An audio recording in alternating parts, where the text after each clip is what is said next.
Strength and conditioning is the foundation of every football team. Finish the job!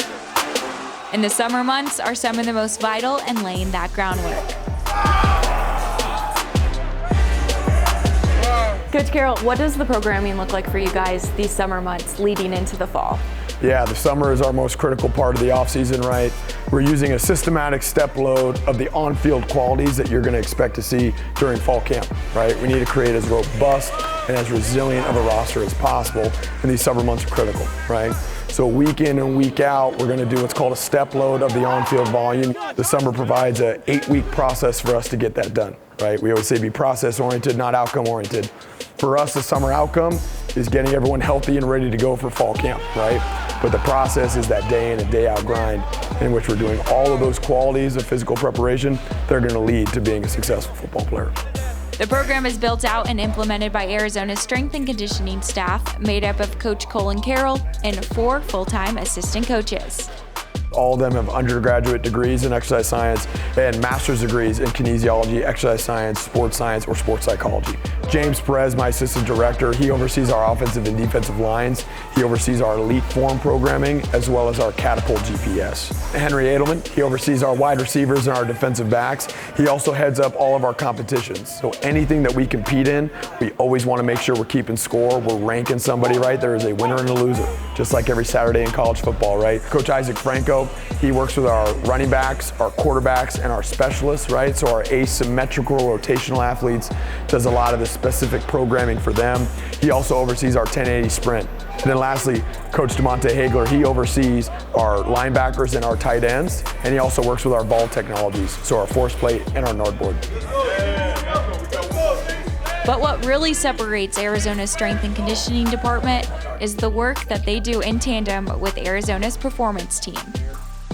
Yeah, I think what differentiates us is our ability to execute a comprehensive student-athlete development program, right? And what allows us to do that is our high-performance model. We operate with a high-performance team. It's comprised of my strength and conditioning staff, our sports medicine and our athletic training staff, our sports dietitian and nutrition staff, and then lastly, our sports psychology staff, right? That is a high-performance team. We're working in lockstep, really trying to provide the best possible experience for each one of our student-athletes.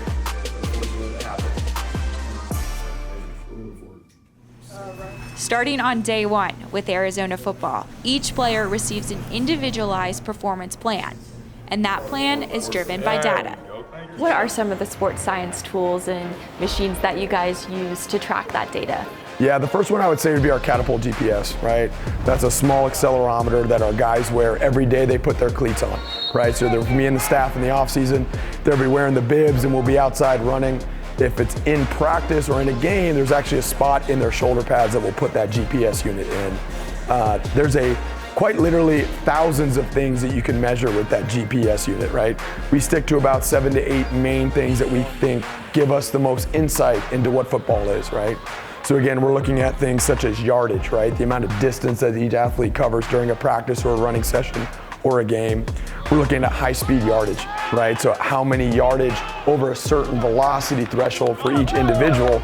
The next one I kind of mentioned that there was max velocity, right? What's that instantaneous, fastest speed our guys will hit? We're also looking at the amount of accelerations our guys will take during a session, the amount of decelerations that our guys are taking during a session, and a couple other metrics, maybe like contact load, right? Our big guys slamming into one another, we can go ahead and measure that with the GPS.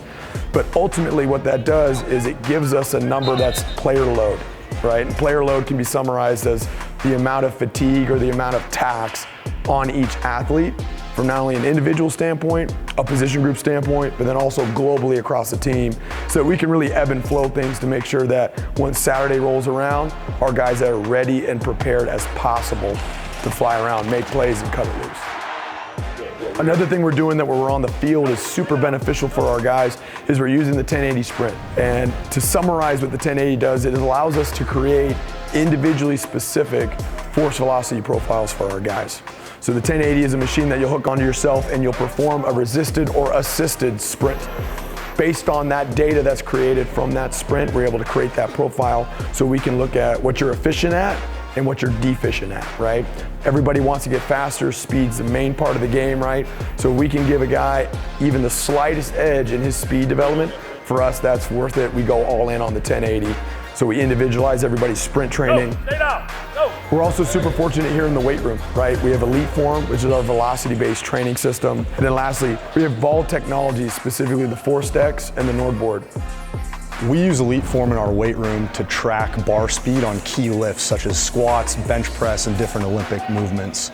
What that does is allows us to track in real time bar speed and power output on an individual basis from rack to rack. It's a video camera setup that's on every single one of our racks. With that video camera is a tablet on the rack. So the guys can come in, punch in their name, their photo will pull up in their profile.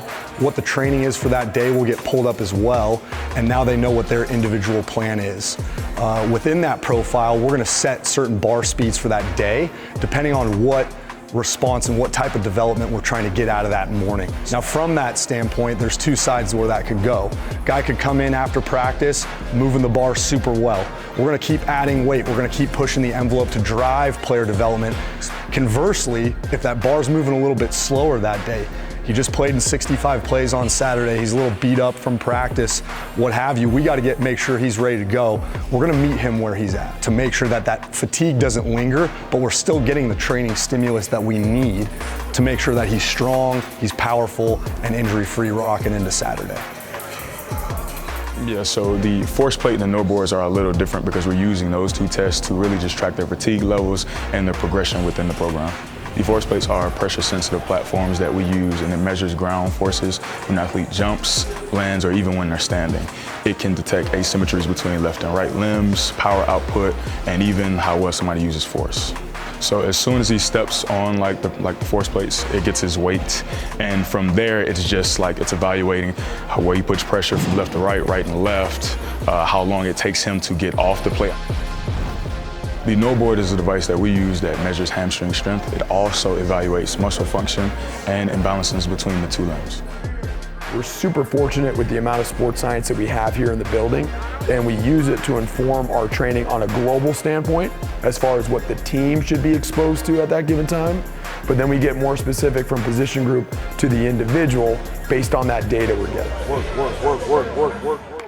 While lifting and conditioning is preparing them physically for the game, the weight room also serves as a platform for building the team's culture.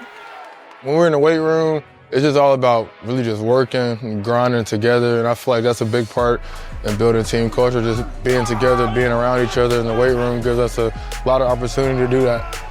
It's just been really competitive, guys cheering each other on during the runs. It's been a good time.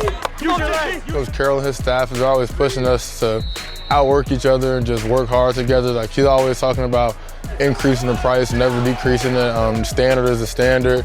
And so we try to just live up to that. Week by week, it just gets tougher and tougher. And as we get more in shape, as we build strength throughout the off season, you really see it show up in the weight room and on the field. Watching week in and week out, the culture and Coach Brennan's vision of Redline, that being established brick by brick. At first, things like that culturally, it's coach-fed, but it has to be player-led if it's ever going to take on and really be part of your identity